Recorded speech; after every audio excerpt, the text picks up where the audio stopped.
El presidente ruso, Vladimir Putin, está en modo de crisis. Después de aproximadamente 2 años y medio de combates, su ejército todavía no ha podido tomar Ucrania. De hecho, por cada ganancia territorial llega una respuesta ucraniana aún más feroz. Peor aún para Putin, esa respuesta cuenta cada vez más con el respaldo del resto del mundo. Se han enviado cientos de miles de millones de dólares en ayuda militar a Ucrania, con compromisos por muchos miles de millones más. Además, Putin ahora debe afrontar el hecho de que sus acciones han llevado a muchos miembros de la OTAN a tomar medidas para rearmarse y estar preparados para un posible conflicto con Rusia. Esto no era como se suponía que iba a desarrollarse la anexión de Ucrania. Rusia anticipaba irrumpir y tomar el país en cuestión de semanas, sin que Occidente siquiera tuviera oportunidad de responder. Eso no ocurrió. Aún así, al menos, solo es Occidente de quien Putin debe preocuparse, ¿verdad? No es sorpresa que el enemigo ancestral de Rusia haya acudido en defensa de Ucrania. Para Putin, esto es solo otro ejemplo de Occidente tratando de ejercer control geopolítico sobre el resto del mundo, metiendo su nariz colectiva en asuntos que no le incumben. Excepto que no es solo Occidente quien se opone a Rusia. Desde el estallido de la guerra en Ucrania, Japón se ha posicionado no solo como socio de Ucrania, sino como un enemigo cada vez más viable para Rusia. Ahora, el país ha asestado otro golpe devastador a las ambiciones de Putin y, con más cambios en su política interna, podría convertirse en una espina aún más grande en el costado del presidente ruso. Esto nos lleva a este video. Vamos a profundizar en el último golpe devastador que Japón le ha dado a Rusia, además de explorar todo lo que Japón está haciendo para oponerse al régimen de Putin. También descubrirás por qué está ocurriendo todo esto en primer lugar antes de explorar el intenso debate sobre el enfoque de Japón en el conflicto de Ucrania. Pero primero, el golpe devastador. En febrero de 2024, funcionarios de Japón y Ucrania se reunieron para discutir un nuevo tratado de inversión que podría actuar, en esencia, como una forma para que Japón canalice dinero hacia Ucrania incluso mientras enfrenta el bombardeo constante de Rusia. Durante esas negociaciones, Japón reafirmó una promesa hecha al inicio del conflicto, continuar brindando apoyo para reconstruir Ucrania. Esas conversaciones fueron extremadamente productivas. El primer ministro japonés, Fumio Kishida, anunció un tratado bilateral de impuestos, en el que ambos países codificarán un conjunto de reglas fiscales que evitan la doble imposición a empresas e individuos. En otras palabras, los inversionistas japoneses que quieran inyectar dinero en Ucrania ya no tendrán que preocuparse por ser gravados tanto por Japón como por Ucrania. Aunque esto pueda parecer pequeño, es una señal de que Japón está cada vez más comprometido con ayudar a Ucrania, facilitando que sus inversionistas gasten dinero en el país. Dinero que Ucrania necesita urgentemente para reconstruir y financiar su lucha contra Rusia. Japón respaldará estas nuevas reglas fiscales relajando los controles de visa, nuevamente, facilitando que los inversionistas japoneses entren e inviertan en Ucrania, además de proporcionar más apoyo a empresas de capital de riesgo japonesas en Ucrania. Aunque Kishida no dio más detalles en ese momento, su homólogo ucraniano, Dan Shmyhal, publicó después en la red social Telegram que Japón crearía un programa de 2 partes mediante el cual otorgaría $1.350 millones en apoyo a inversionistas japoneses que trabajen en Ucrania. Esa suma podría convertirse en muchos más miles de millones con el tiempo, todo dinero que Ucrania puede usar tanto para financiar su esfuerzo bélico como para su futura reconstrucción. Según Shmyhal, el nuevo tratado fiscal también abre la puerta para que grandes fabricantes de automóviles japoneses, como Toyota y Honda, instalen fábricas en Ucrania. De nuevo, estas instalaciones de producción miran hacia el futuro, proporcionando empleo a los ucranianos después de la guerra y demostrando cómo las empresas internacionales están mucho más dispuestas a hacer negocios con Ucrania que con Rusia. Un golpe devastador para Putin. Y no es el único golpe que Japón ha asestado en los últimos meses. Según Voice of America, Japón ya había proporcionado $10.000 millones en ayuda a Ucrania en febrero de 2024. Es importante señalar que esta ayuda ha sido tanto humanitaria como financiera, no del tipo militar que muchos otros países han ofrecido. Tras la conferencia entre los primeros ministros de Ucrania y Japón, también se reveló que Japón se comprometió a proporcionar otros 12.000 millones de dólares en asistencia financiera, de los cuales 4.700 millones llegarían a Ucrania a finales de febrero de 2024. Esto sitúa a Japón entre los 5 países que más ayuda financiera han dado a Ucrania, solo por detrás de Estados Unidos, Alemania, el Reino Unido y diversas instituciones de la Unión Europea. El mensaje que Japón envía a Putin es claro: Tokio apoya a Ucrania. Y si Putin no había recibido ese mensaje con esta nueva oleada de compromisos financieros, sin duda lo captó cuando Fumio Kishida se presentó ante el Congreso de Estados Unidos para pronunciar un discurso el 11 de abril de 2024. Ese día, Kishida dijo al Congreso que el liderazgo de Estados Unidos en el escenario global es indispensable, reforzando el compromiso de Japón con lo que Putin consideraría la hegemonía global de Occidente. De forma directa, Kishida también dijo a los presentes: como suelo decir, la Ucrania de hoy puede ser el este de Asia de mañana, antes de elogiar aún más a Estados Unidos por el apoyo que brindan no solo a Ucrania, sino también a la región del Indo-Pacífico. Caracterizó la operación militar especial de Putin como un ataque desde Moscú y preguntó cuánto tiempo pasaría antes de que los países del Indo-Pacífico, incluido Japón, enfrentaran realidades igualmente duras si no fuera por la intervención estadounidense. Kishida concluyó el discurso con un mensaje simple para Putin: Japón continuará apoyando a Ucrania. Si Putin creía que tenía alguna esperanza de reparar su relación con Japón, al menos mientras la guerra en Ucrania continuara, esas mismas palabras pusieron fin a esa noción. Pero, en realidad, la relación entre ambos países ha sido tensa durante décadas, y el anuncio de Japón de otorgar más ayuda financiera a Ucrania es solo el último de una serie de desacuerdos que han llevado a este momento. Desacuerdos como los relacionados con un pequeño grupo de islas que Rusia llama las Kuriles y que Japón denomina territorios del norte. Tras la Segunda Guerra Mundial, la Unión Soviética se apoderó de estas islas, que se encuentran a solo 810 millas al noreste de la isla japonesa más septentrional, Hokkaido. Esa ocupación ha sido disputada desde entonces, y Reuters señala que las hostilidades de la Segunda Guerra Mundial entre Japón y Rusia aún no han terminado debido a sus posturas diferentes sobre estas islas. Estas posturas se han vuelto aún más firmes debido a las acciones recientes de Rusia. Según el Centro de Estudios Estratégicos e Internacionales, CIS, por sus siglas en inglés, Rusia parecía estar a punto de devolver los territorios del norte a Japón durante la primera mitad de la década de 2010. Esa posibilidad, afirma el CSIS, tuvo un impacto en la política exterior de Japón, ya que el ex primer ministro Shinzo Abe pasó gran parte de su mandato trabajando para mejorar las relaciones entre Japón y Rusia con el fin de generar suficiente buena voluntad para llegar a un acuerdo. De ese enfoque surgieron conversaciones diplomáticas, proyectos turísticos conjuntos e incluso inversiones japonesas en el desarrollo económico local ruso. Pero Rusia prácticamente tomó toda esa buena voluntad y la desechó. Desde 2015, Rusia ha incrementado de forma constante su presencia militar en los territorios del norte, y las imágenes satelitales muestran que Putin ha estado construyendo infraestructuras que, según el CSIS, llegan a tan solo 14 millas de Hokkaido. Estos desarrollos incluyen la construcción de cuarteles lo suficientemente grandes como para alojar a una población de 7.000 personas en Kunashiri, junto con el almacenamiento de misiles antibuque BAL, ASM, en la isla. El punto más meridional de esa isla está a solo 10 millas del territorio japonés. Desarrollos similares incluyen la construcción de cuarteles e instalación de misiles Bastión ASM en Etorofu, a solo 50 millas del territorio japonés, así como la expansión de una base y el desarrollo de un aeródromo ruso en Paramusiri. Esa isla está a solo 380 millas de Japón. Los misiles BAL y Dash-Cheon tienen alcances de entre 185 y 310 millas, lo que en la práctica equivale a que Rusia envía a Japón el mensaje de que podría atacar prácticamente cualquier barco cerca de Hokkaido si así lo deseara. Las tensiones aumentaron durante toda la década de 2010. Luego llegó la invasión rusa de Ucrania, lo que llevó a Japón a demostrar que no se dejaría intimidar por la agresión de Putin.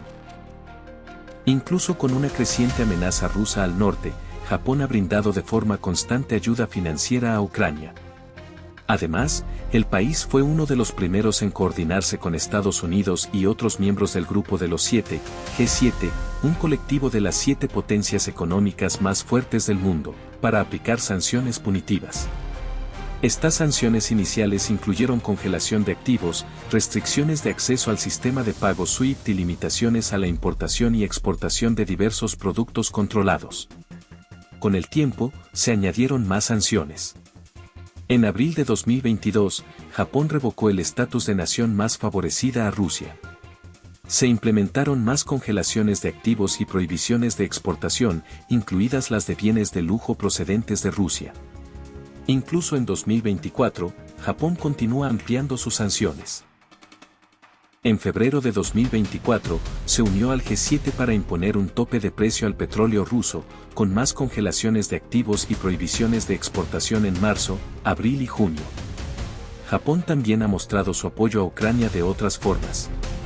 Por ejemplo, Fumio Kishida fue presidente del G7 en 2023, un cargo que utilizó para garantizar que la atención global se mantuviera sobre las acciones de Rusia en Ucrania, según el CSIS. Sus acciones incluyeron visitar Kiev en marzo de 2023, la primera vez que un líder japonés visitaba una zona de conflicto activo desde la Segunda Guerra Mundial. No por coincidencia, esa visita a Kiev ocurrió casi al mismo tiempo que Putin celebraba una cumbre en Moscú con el presidente chino Xi Jinping, con ambos eventos pareciendo marcar líneas divisorias entre las 4 naciones. La visita de Kishida en tiempos de guerra también significó una ruptura con la tradición japonesa, que generalmente se centraba en la diplomacia en lugar de apoyar directamente a un bando en un conflicto. Japón ya no se mantenía al margen de la guerra. A través de Kishida, Ucrania también ha tenido la oportunidad de establecer relaciones con naciones asiáticas con las que quizá no habría trabajado de otra manera. Por ejemplo, en mayo de 2023, el primer ministro japonés invitó al presidente ucraniano Volodymyr Zelensky a una cumbre del G7 a la que Kishida también invitó a representantes de India, la Unión Africana y la Asociación de Naciones del Sudeste Asiático. Fue otro golpe para Putin, al ver a su rival actual entablar conversaciones diplomáticas con países con los que él quisiera congraciarse. Así, vemos que el último golpe que Japón le ha asestado a Rusia, la promesa de miles de millones de dólares en ayuda financiera continua, es en realidad solo el mayor de varios golpes diplomáticos que Japón ha dado. Todo esto nos lleva a una pregunta: ¿por qué Japón ha decidido ahora apoyar plenamente a Ucrania en sus esfuerzos contra Rusia? Algunas de las razones ya se han explicado. La relación de Japón con Rusia siempre ha tenido cierto grado de tensión, incluso en los periodos en los que Japón intentaba tender la rama de olivo diplomática. Putin solo ha añadido a esas tensiones al militarizar los territorios del norte, transformando esas islas en amenazas muy reales para Japón y su soberanía, incluso si dejamos de lado las reclamaciones territoriales japonesas sobre ellas. No obstante, estos problemas por sí solos no bastarían para explicar el lento alejamiento de Japón de la diplomacia hacia un apoyo total a Ucrania. Hay otros factores en juego. Por ejemplo, Japón está adoptando un enfoque diferente en su política exterior al que ha tenido en muchas décadas. Tras la Segunda Guerra Mundial, Japón tomó la decisión deliberada de centrarse en el pacifismo y la pasividad en su política exterior. Lo vemos en su trato con Rusia. Hasta los 2 últimos años, las naciones nunca llegaron a las manos, incluso con Rusia reclamando territorio que Japón considera legítimamente suyo. En un artículo titulado Parámetros históricos de la política exterior japonesa, Brookings señala que este enfoque ha sido extremadamente lucrativo para Japón. La instauración del sistema de Bretton Woods, que exigía que las monedas se vincularan al dólar estadounidense, llevó a largos periodos de éxito económico. Además, adoptando un papel más pasivo, sostiene Brookings, Japón ha podido capear las diversas crisis, revoluciones y guerras vistas en el Indo-Pacífico y Asia Oriental desde la Segunda Guerra Mundial, saliendo prácticamente ileso en todos los casos. Sin embargo, las circunstancias internacionales están empujando lentamente a Japón a alejarse de sus políticas de pasividad y pacifismo. La modernización creciente de China desde el año 2000 es uno de esos factores, y Japón probablemente cree que está perdiendo poco a poco su posición como uno de los principales actores de poder en el Indo-Pacífico a medida que crece la influencia de China. Ese crecimiento de la influencia china también puede explicar el enfoque de Japón hacia Rusia. Putin y ONCE son claramente aliados en muchos aspectos, algo evidente en las cumbres mencionadas antes. Si a eso sumamos la militarización rusa de los territorios del norte, Japón se enfrenta ahora a dos países que amenazan, sutil o abiertamente, su soberanía. Ante estos problemas, Japón ha necesitado cambiar su estrategia nacional. Según el CSIS, este cambio es en realidad el resultado de una evolución que comenzó durante la Guerra del Golfo en 1991. En ese momento, Japón dependía en gran medida de Oriente Medio para sus importaciones de petróleo, aunque también contribuyó con $13.000 millones para apoyar a las fuerzas de la coalición que luchaban en el Golfo. En aquel entonces, las acciones de Japón fueron criticadas como diplomacia del talonario, y muchos se preguntaban por qué el país se negaba a dedicar sus propias fuerzas para apoyar a los soldados de la coalición. El CSIS señala que estas críticas marcaron un cambio en la forma en que Japón abordaba el concepto de cooperación internacional. Los años posteriores lo vieron formar y ampliar alianzas con sus socios, además de aumentar su gasto en defensa. Estos esfuerzos culminaron con la aprobación por parte del gabinete japonés de la mayor partida presupuestaria de defensa de su historia. Este paquete llevará a Japón a invertir $55.900 millones en sus fuerzas armadas en 2024, aumentando la cifra cada año hasta alcanzar un máximo de $62.500 millones en 2027. Añadamos la inclusión de Japón en un acuerdo trilateral de defensa con Estados Unidos y Corea del Sur, además del fortalecimiento de sus vínculos con la OTAN, India y Australia, y tenemos a un país que está reorientando su política exterior. La pasividad ya no podía funcionar en el panorama global actual. El CSIS señala que estos cambios parecen contar, en general, con el apoyo del pueblo japonés. Por ejemplo, una encuesta realizada en marzo de 2022, un mes después de la invasión rusa de Ucrania, reveló que el 77% de los ciudadanos japoneses creía que la comunidad internacional debía unirse para detener la invasión rusa. De no hacerlo, temían los encuestados, los cambios territoriales impuestos por Rusia podrían allanar el camino para intentos futuros, como una invasión china de Taiwán. De nuevo, la preocupación de Japón gira cada vez más en torno a las jugadas de poder de otras naciones. Que Rusia tomara Ucrania haría que China se sintiera más segura para intentar lo mismo en el Indo-Pacífico con Taiwán. Por eso, era crucial para Japón formar parte del esfuerzo colectivo para frenar la operación militar especial de Putin, ya que hacerlo le permitiría justificar su participación en futuros esfuerzos colectivos para detener la expansión china. Es un giro completo en su política. Y un giro que golpeó duramente a Putin, quien quizá creyó que podría mantener relaciones cordiales con Japón incluso mientras invadía Ucrania. Eso podría haber sido posible de no ser por otro cambio que se está produciendo en Japón. Los políticos que pasaron tanto tiempo tratando de construir una relación más sólida con Rusia están envejeciendo y dejando el escenario. Según un informe de octubre de 2023 del Carnegie Endowment, incluso cuando Japón expresaba su apoyo a Ucrania, varios grupos pro-Rusia dentro del país ocupaban titulares. Estos políticos veteranos afirmaban que las respuestas de la OTAN a Rusia eran provocadoras y que Ucrania tenía políticas equivocadas. Sin embargo, esos grupos han ido perdiendo fuerza desde la década de 2010, cuando las políticas pro-Rusia en Japón estaban en su apogeo. El asesinato de Shinzo Abe fue el detonante de este giro. El hombre que a menudo se refería a Putin como querido Vladimir fue responsable de que Japón no sancionara a Rusia tras la anexión de Crimea en 2014. También creó planes para reforzar la cooperación económica entre Japón y Rusia en 2016. Incluso cuando dejó el cargo de primer ministro en 2020, afirma el Carnegie Endowment, su influencia en el Partido Liberal Democrático probablemente habría conducido a una política más favorable a Rusia. El asesinato de Abe en julio de 2022 significó que Putin perdió a su mayor aliado japonés.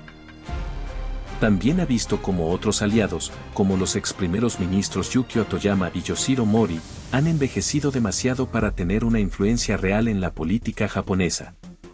Ahora están retirados. Otro influyente pro-Putin en la política japonesa, Muneo Suzuki, fue el primer político extranjero que Putin recibió tras convertirse en presidente de Rusia. Suzuki incluso actuó como asesor no oficial de las políticas rusas durante el mandato de Abe, demostrando la solidez de sus lazos con Rusia. Pero Suzuki trabaja ahora bajo una nube de sospecha interna.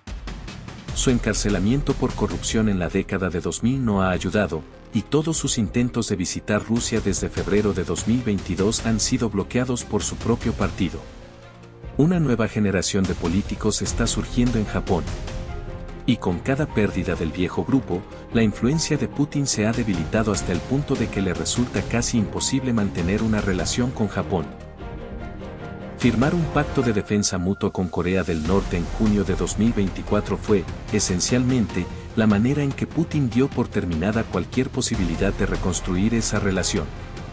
Para Japón, ese pacto no es más que otra señal de agresión, junto con las acciones de Rusia en los territorios del norte y su alianza con China.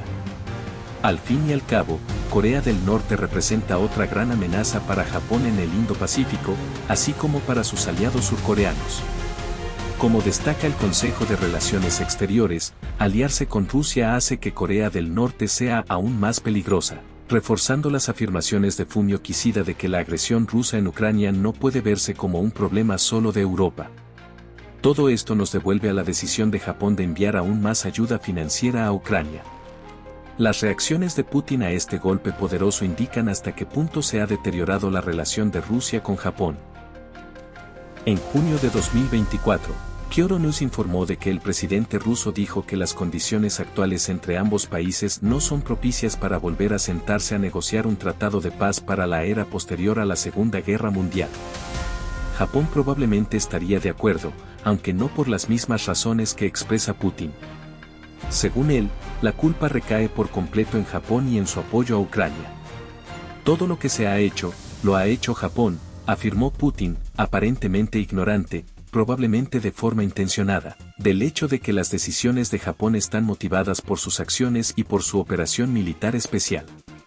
Estos comentarios se produjeron tras la suspensión de las conversaciones sobre el pacto de paz con Japón en marzo de 2022. Putin fue aún más lejos, asegurando que no dudaría en visitar las islas que componen los territorios del norte, diciendo básicamente a Japón que no tiene problema en provocar reforzando su estatus como islas rusas. Leyendo entre líneas, vemos que el apoyo cada vez más profundo de Japón a Ucrania asestó un golpe directo a Putin. No es casualidad que pusiera fin a las conversaciones del Tratado de Paz en marzo, momento en el que Japón ya llevaba 2 años apoyando a Ucrania. La promesa de otros $12.000 millones en ayuda parece ser la gota que colmó el vaso, enviando un mensaje más claro que nunca de que Japón ya no es un aliado de Rusia, es un enemigo. Esa condición de enemigo nos lleva a la pregunta final: ¿las promesas de ayuda financiera de Japón se convertirán alguna vez en promesas de ayuda militar? El debate ha sido intenso sobre si Japón debe dar ese paso final para afianzar su apoyo a Ucrania. Si lo hace, el golpe sería aún más devastador para Putin que el deterioro de las relaciones que ha presenciado en los últimos 2 años y los paquetes de ayuda financiera combinados. Aún así, Japón sigue reacio a proporcionar armas, hasta cierto punto. En realidad, Japón ya ha encontrado varios rodeos diplomáticos que le permiten proporcionar armas de forma indirecta a Ucrania sin entregarlas él mismo. Por ejemplo, parece que no hay condiciones sobre los miles de millones en ayuda financiera que ha ofrecido, lo que significa que Ucrania probablemente sea libre de usar ese dinero para comprar armas si así lo desea. Como mínimo, esa ayuda está ayudando a mantener la economía ucraniana a flote en un periodo en el que correría el riesgo de colapsar. Y eso, de nuevo, puede ayudar a Ucrania a comprar armas, así como permitirle mantener en funcionamiento su base de producción para fabricar las suyas propias. Más interesante aún, Japón ha encontrado varios atajos en el área armamentística.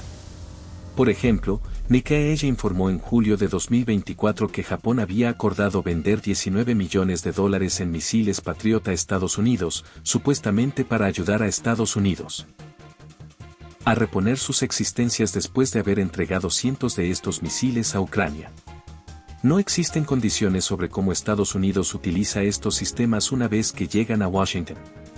Es muy posible, quizás incluso probable, que los sistemas Patriot que Japón proporciona a Estados Unidos acaben en manos ucranianas, actuando Estados Unidos como intermediario para que Japón no tenga que entregar las armas directamente. Rusia es consciente de ello. Su Ministerio de Asuntos Exteriores afirmó que la aparición de cualquier misil japonés en Ucrania tendría consecuencias para las relaciones entre Rusia y Japón. Sin embargo, dado el estado actual de esas relaciones, es probable que Japón no esté demasiado preocupado por lo que esas consecuencias puedan significar. También cabe señalar que Japón ha proporcionado equipo de protección a Ucrania como parte de sus paquetes de ayuda. Entregas de equipo no letal, incluyendo chalecos antibalas, cascos y alrededor de 100 vehículos no militares, muestran que Japón está dispuesto a apoyar a Ucrania de forma algo más directa. Aún así, traza la línea en el envío directo de armas. Algunos argumentan que Japón debe cambiar esta política. Por ejemplo, un artículo de abril de 2023 publicado por The Japan Times señaló que Japón era el único miembro del G7 que aún no había enviado armas directamente a Ucrania. Sin embargo, el mismo informe indicaba que Japón había modificado sus directrices, permitiéndole realizar las donaciones mencionadas de cascos, chalecos antibalas y vehículos. En ese momento se estaban organizando conversaciones para debatir la posibilidad de realizar más enmiendas a esas directrices, lo que permitiría a Japón suministrar armas letales a Ucrania. Esas conversaciones no derivaron en cambios. No obstante, el mismo informe sugiere que existe un apetito creciente dentro de Japón para que el país adopte una postura más activa. Nippon Ishin no Kai, un partido populista de derecha en Japón, ejemplifica ese apetito. En 2023, el secretario general de la Cámara Alta de este partido, Naoki Inose, decidió enviar 20 camionetas pickup, cada una cargada con alimentos enlatados y otros suministros, a Ucrania. Pagó por esto usando una parte de los estipendios de los miembros de su partido, mientras enviaba un mensaje sobre el envío: mientras estas camionetas no se utilicen para transportar ametralladoras, no debería haber problema. Depende del receptor si las usa de esa manera. Mientras nosotros mismos no ofrezcamos las camionetas con esa intención, estamos bien. En otras palabras, es el mismo enfoque que Japón podría estar adoptando con la reposición de sistemas de misiles Patriot más de un año después. Otros sostienen que Japón podría no estar enviando armas directamente porque tiene un déficit interno. Una de esas personas es Atsuko Higashino, profesora de la Universidad de Tsukuba que estudia la guerra en Ucrania. Ella se muestra a favor de que Japón entregue misiles Patriot a Ucrania, aunque también cree que es poco probable que tales envíos se produzcan en el corto plazo porque Japón todavía tiene un grave déficit en lo que respecta a sus sistemas de defensa. Un déficit que las recientes aprobaciones presupuestarias militares podrían ayudar a resolver. Quizá en el futuro veamos a Japón prestar ayuda militar más directa a Ucrania una vez que considere que está en condiciones de defenderse de Rusia y China en el Indo-Pacífico. En cualquier caso, los $12.000 millones que prometió en febrero de 2024 serán un golpe serio para Putin, tanto por el aumento del apoyo a Ucrania como por el mayor deterioro de la relación de Rusia con Japón. Si Japón decide empezar a enviar armas, ese golpe irá seguido de un gancho demoledor que señalará la intención de Japón de oponerse verdaderamente a Rusia. Y no solo en Ucrania, sino también en sus esfuerzos por expandir su influencia en el Indo-Pacífico, así como en su labor de militarizar los territorios del norte. ¿Pero tú qué opinas? ¿Está Japón acercándose cada vez más al punto en que comenzará a enviar armas a Ucrania, o sigue demasiado atascado en sus políticas de pacifismo como para hacerlo? ¿Cómo crees que reaccionaría Rusia si Japón cruzara esa línea y fuera más allá de la mera ayuda financiera a Ucrania? Comparte tu opinión en los comentarios y gracias por ver este video. Ahora ve a mirar: Australia acaba de asestar a Rusia un golpe demoledor, o haz clic en este otro video.